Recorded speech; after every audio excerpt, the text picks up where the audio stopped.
This area had a very big problem with organized crime, number one, but also with drug-related homicides.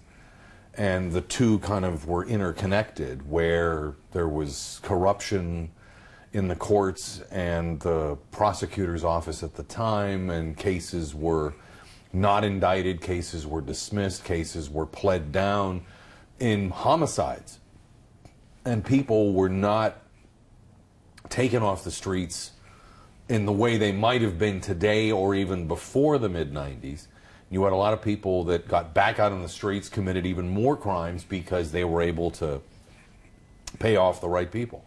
So there was a huge problem in the mid-90s, 95, 96, 97, where historically we were setting records for the number of people killed in Youngstown, and the organized crime, drug issues kind of all played into that.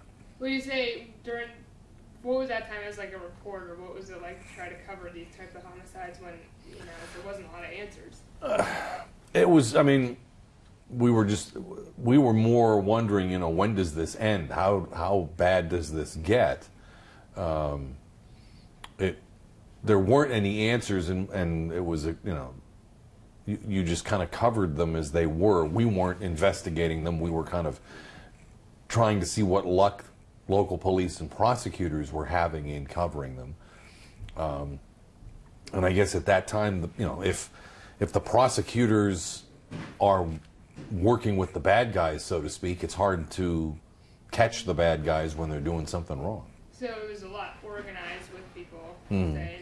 Well, and a lot of this we didn't realize until after the fact, after then prosecutor Jim Filomeno was indicted and a number of others were indicted. Then we realized the connection these elected officials had with murder suspects and organized crime figures in the area. We realized these guys were a lot closer than anybody thought at the time, and then you start piecing the puzzle together and you realize, oh, well, this guy killed these people and never got prosecuted, or you kind of, after the fact, after the indictments and the corruption cases came out, then you realized the nexus, so to speak, and you realized the level of crime that was happening because of, in a way, because of organized crime.